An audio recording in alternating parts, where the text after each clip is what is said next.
Hi, this is Roy Worley. Welcome to the interview show that brings on guests from all walks of life. Yeah, it's here that they tell their stories and delve a little deeper into their lives to see what got them where they are. So grab a drink, have a seat, and relax, because this is the Leo Effect. When was the last time a short movie shook your emotions to the core? When was the last time a short movie caused you to rethink everything you stood for? When was the last time a short movie made you proud to be an American? When was the last time you felt the emotion to stand up and cheer after a short movie?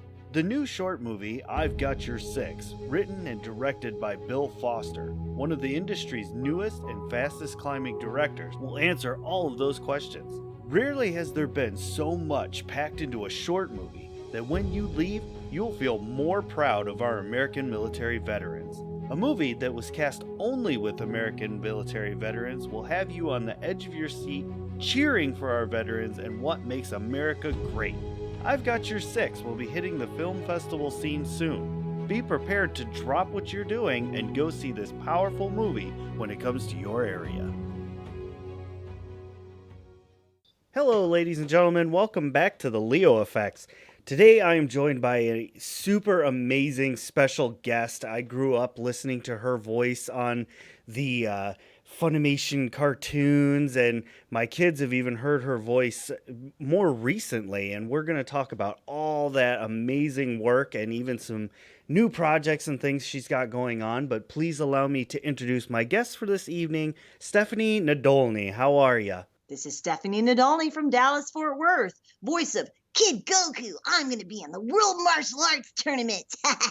Kamehameha. And Gohan from the Super Saiyan Saga of Cell. Cell Saga. Super Saiyan. Gohan. And Iskar. Oh my, I'm the queen. And the queen shall win the gold. And Baby Trunks.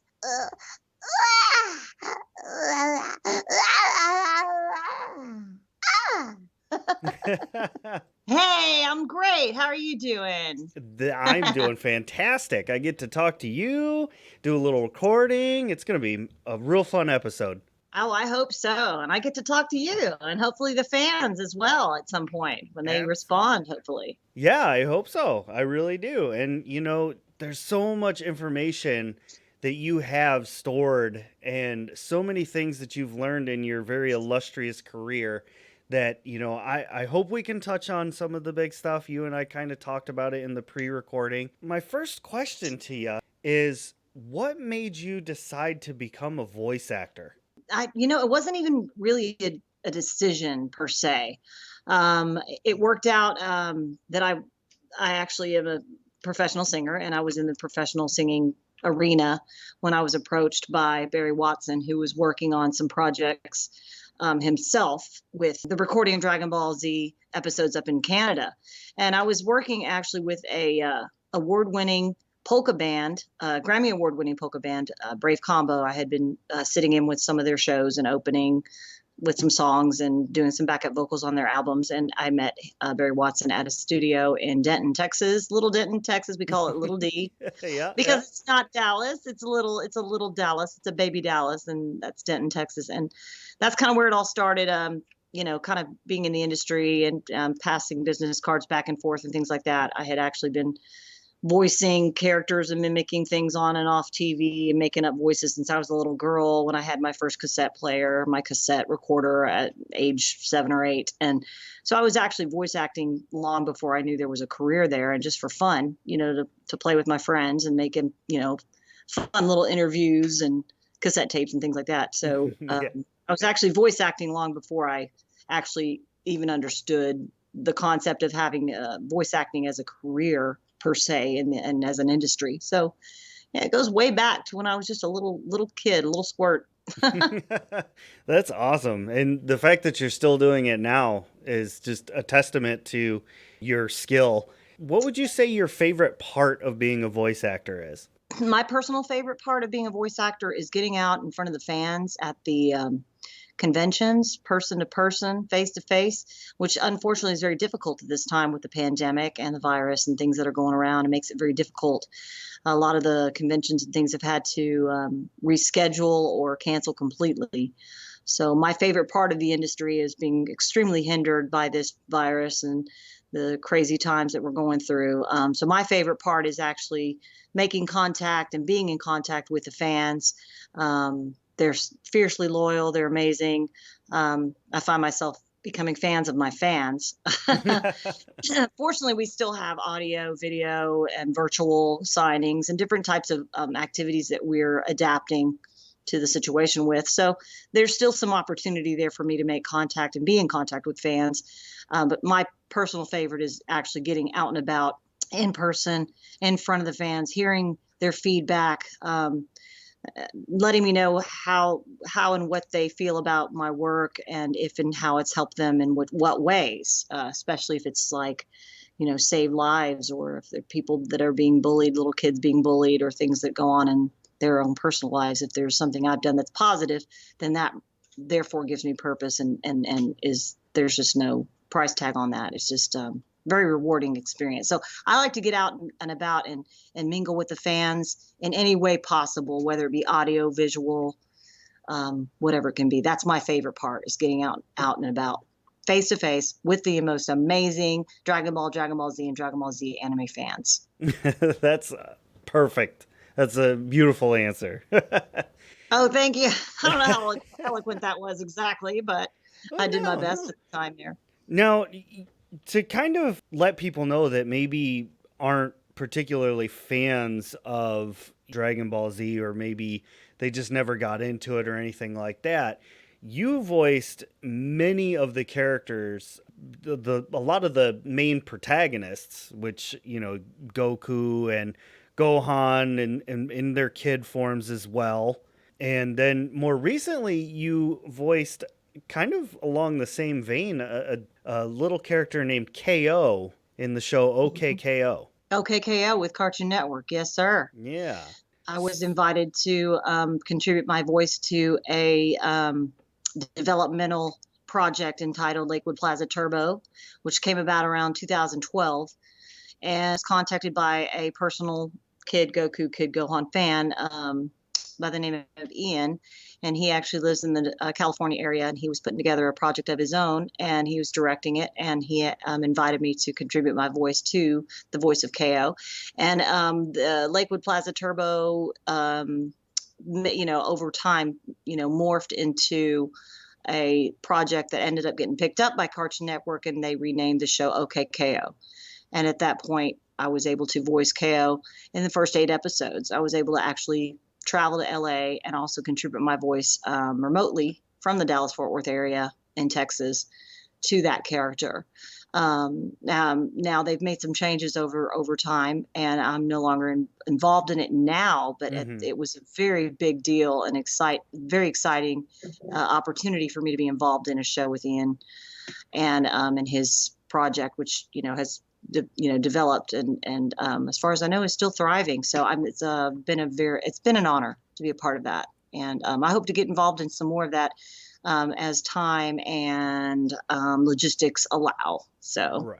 Yeah, it was a lot of fun. It was a kind of an offshoot of Gohan, kind of raspy little kid with a lot of strength and over the top slapstick comedy. So I think it was a lot more like Dragon Ball per se, as opposed to Dragon Ball Z. Right. And you were also in the Lupin the Third movie. You were in Yu Yu Hakusho. And so this kind of goes to what you were talking about with the fans and the conventions and things. Do you have a convention that really kind of sticks out in your memory, like a convention that you just remember above all the others? Oh my, ooh, that's a tough answer. Now, my most recent appearance was Jacksonville, Florida, which was my first, actual physical in-person traveling experience with the pandemic. And fortunately, it went very well. There were, a lot of fans did show up. They took all the safety precautions. Everything went well. It was the Collective Con in Jacksonville, Florida, the weekend of July 17th through 19th. And It stands out just because it was the most recent, but there was the really big one for me is KamehaCon, and that's here in the Irving, Dallas-Fort Worth area, which happens to be local. And the whole entire convention is revolved around Dragon Ball Z, as well as Dragon Ball and Dragon Ball GT, but mostly Dragon Ball Z. And its focus is all about the characters, the voice acting, the cosplay. The trade show expo area has all the characters and the pop toys and manga, different types of things for people to read, and DVDs, and just all kinds of amazing souvenirs. Everything about this convention, start to finish, the whole weekend, is Dragon Ball Z, and that includes the voice actors, live appearances, autograph signings, video recordings, audio recordings, long lines of amazing devoted Dragon Ball Z fans, awesome times with taking pictures, holding cute little babies, playing with the kids. It was just amazing. And the last time we were able to do that was April of 2019. And unfortunately, the big, awesome KamehaCon, I guess, would have been the third year for KamehaCon, had to be canceled due to all the things that are going on right now, which is very unfortunate. That's the big bad one. When I say bad, I mean good. Mm-hmm, and mm-hmm. The only other one I can think of other than that, they're all amazing because you get to, like I said, face to face with the fans, which is my favorite part of all of this. I go back to the year 2000, back when I was first cast as a little kid Gohan, and was able to be a guest at the San Diego Comic-Con with 3 other voice actors at the time, back when Funimation was a little bitty company with 1 studio, 1 booth, and just a small staff. And that was San Diego Comic-Con in the summer of 2000.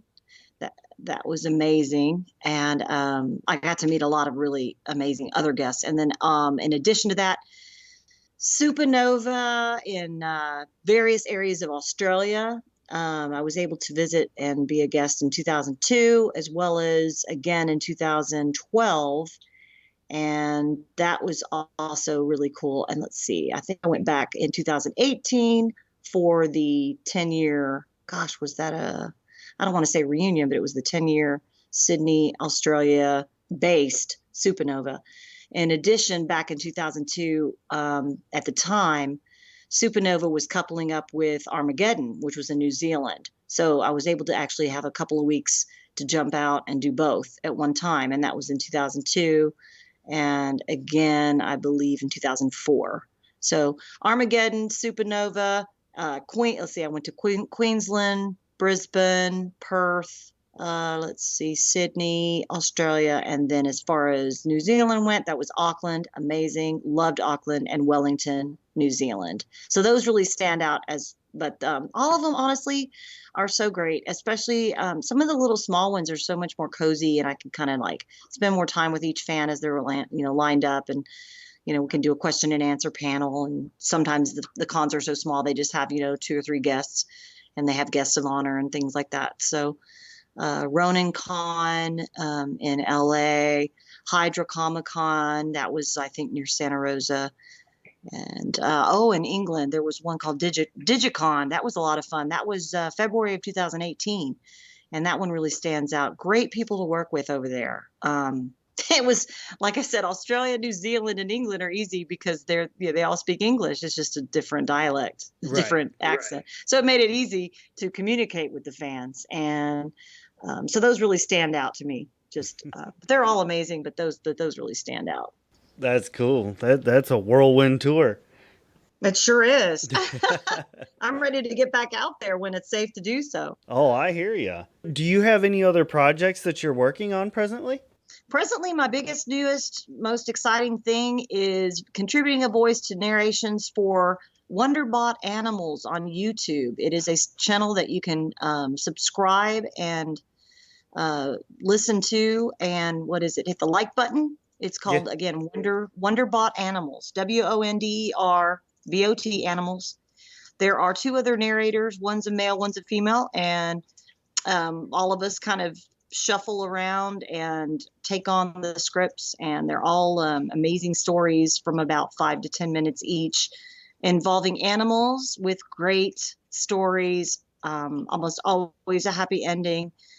I've been involved with that now for a couple months, and it's been really, really great. I've been able to record from my home with my own equipment. I've got a studio engineer here who helps me with put them together, upload, do all of the technology, and then I just contribute my voice. And I'm also learning how to do some of the technological editing deals here at the house. And so that's been really amazing. I've really enjoyed like the regular work steady flow coming in. And I do between 5 and 10 scripts a week. Ooh. And those can be found at Wonderbot Animals on YouTube. And then the most recent thing I've been doing is I stay up with my Facebook pages, which are Stephanie Nadolny, voice actress, Stephanie Nadolny fan page, as well as Moonglass Band. I'm a vocalist, and I have my favorite musicians involved in a band that's an offshoot of the High Rollers from the WinStar World Casino Senior Breakfast from 2010 to 2014, and we call ourselves Moonglass. And once things are safe to do so, we will be working again in the Dallas-Fort Worth area at coffee bars, markets, possible grocery stores, nursing homes, clubs, fundraisers, parties, weddings, special events, things like that. So right now we're taking a little back seat, but I am definitely working more in the voice acting field. I do have an agent who does book me on various projects, but right now I'm just mainly working on Wonderbot. And I'm also the voice of Deb the Mom on the Adventures of Ryan DeFreitas, which can be found on American Family Network, which is great. That's also been put back a little bit on the back burner for now, but the first 8 episodes can be found on DVDs online. And again, that's The Adventures of Ryan DeFreitas, DEFRATES, and I play Deb, the mom, which is mostly, for the most part, my own voice with a little spin on it as if I was really a mom. So, which I would love to be, but I also get to be that. And through these characters, I can live these little kids, as Kid Goku, and be the little boy or the little kid that the little boy that I never got to be really in real life. So, well, there you go. and I'm working on some singing projects. I've got some really cool equipment, really cool keyboard, kind of working on with that a little bit, thinking about maybe cutting a record at some point. I've been wanting to do that for a long time. So hopefully that's going to come up next, and I'll be keeping the fans in tune with what's going on with all of that as well. Sheesh, you are busy. It's getting to be that way. It wasn't that way early this year, but now things are really picking up. So right? It's a very good thing. I'm a very grateful, blessed person. Do you have any time for hobbies? Do you have any hobbies that you like to do? Yes, I've actually been learning to cook more and at home, and really been embracing that, and grilling out and finding new ways to make amazing meals at home. Some healthy, some maybe not so healthy, but delicious all the same. Right. I'm really enjoying just finding different types of seafood, fish and chicken, lean meats, maybe some beef here and there. Also making a really good home burger here at the homestead. I have 2 beautiful Persian cats that I take care of, and I brush regularly. I've got a great dog named Brady the Wonder Dog, Brady Bradford. He loves to go to the dog park, so we take him there. He's actually looking at me right now with that look like, did you just say dog park? Yeah. That means we got to put his clothes on, which is his collar, and we take him to the dog park and throw the Frisbee and walk. I like to bike ride. Right now, the summers are really brutal right here in North Texas, but I do like to get out and about and meet the people at the dog park and play with all the dogs. And so I love animals, love kids, love babies. And like I said, it's really hard to be around people right now just due to the situation. But yeah, and so dining out is fun, but cooking at home has been something kind of new. So I'm learning how to like marinate things and come up with just delicious sauces and enjoy, different types of cuisines. That's been really, really cool. Because I love to eat. Goku loves to eat. We have that in common. Goku can go on both. I can put it down. Let me tell you. Yeah, the difference is Goku would eat anything. Anything and everything, and eight dishes of the same thing, and then he's ready for dessert. Right. Exactly. Well, do you have any secret, like, hidden talents that maybe people wouldn't know about? Like, can you juggle chainsaws or, some? I mimic things. I mimic voices I hear kind of on the spot. So that's kind of fun, whether it be a family member or something I hear on TV. Let's see. I can burp on command. I can Okay. throw a pretty good. I can burp. Yes, and I can also throw a pretty good frisbee. Not too bad for a chick. Right I on. did grow up with a brother, big brother, and two stepbrothers. And so I did climb trees. I went through my tomboy stage, so I can climb a tree. And even at my age, I can get out there with the boys and maybe play some football or throw some stuff around and run. I can run. I used to think I could run fast, pretty fast for my age. But when I was younger, I did run track for a little bit. But mostly it's the singing, contributing the voices, mimicking, just being silly, just being a Yeah. silly chick. Just Speaking of being silly, do you have any, like, quirks about yourself? oh yeah. I have to like grab my dog and like shake him, but not hard. I gotta shake him, touch his nose, shake his little face, squeeze him. My dad did that to us when we were little. He would like shake like our arms and legs and just kind of like squeeze our little chubby legs when we were little babies. And so I find myself doing that. I just want to grab people and shake them and like squeeze them, but like lovingly. It's like a love, like kind of love pat kind of thing. Right. That's Yeah. cool.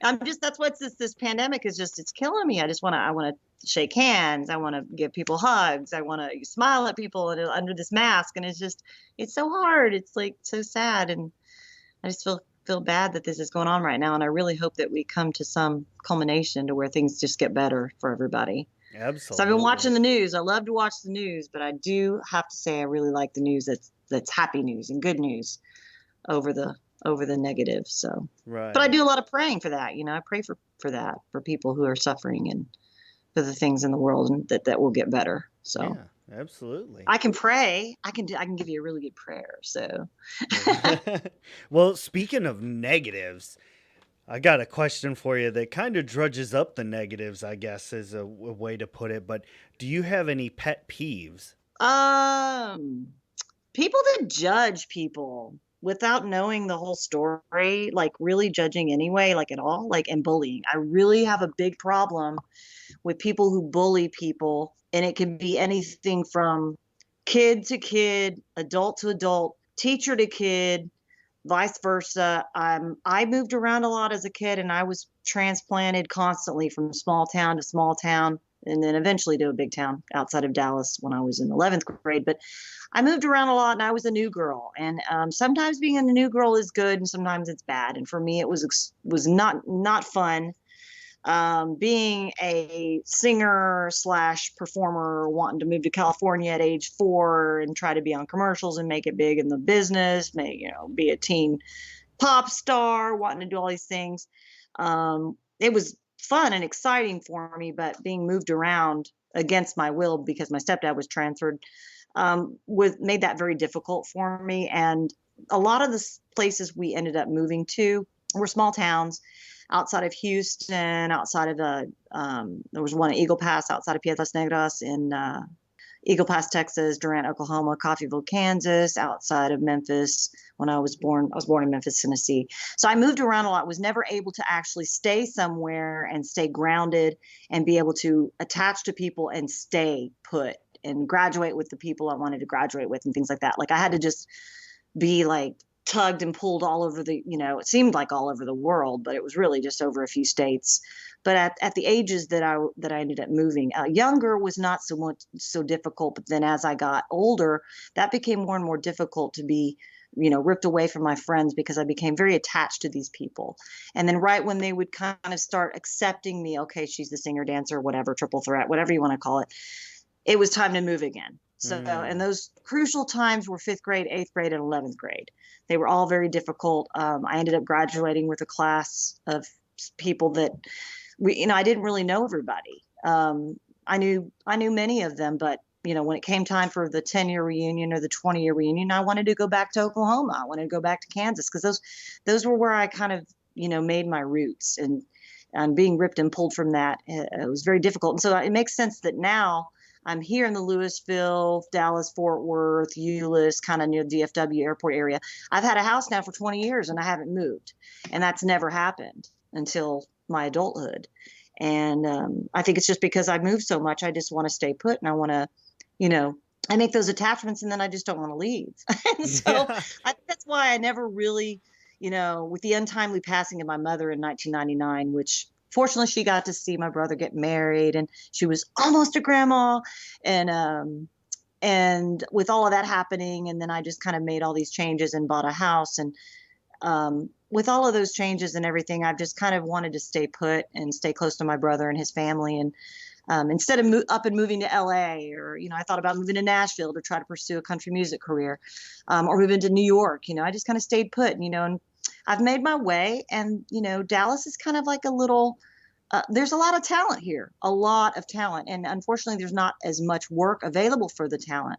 So it's been extremely competitive, but, I love it here. I've made a home here, and I've been able to, as an adult, make my own decisions about where I want to live and what I want to do with my life and how I want to manage my career. So that's kind of a little bit of my background there with the journey. With it's just been kind of up and down and unexpected, Yeah. growing up. But Facebook and social media and Instagram, Twitter, whatever you want to call it, I've been able to reestablish these bonds with those people who meant so much to me through my past, growing up, goods and bads, highs and lows. We can laugh about it now. And I think all in all, it's made me a stronger person, and with a deeper character and with a lot more compassion, and someone who just doesn't judge, because we all come from different backgrounds and different histories, and we all have a different story and a different journey. And that's why my pet peeve is people who judge, people who assume that people who make mistakes are bad and wrong, and they're,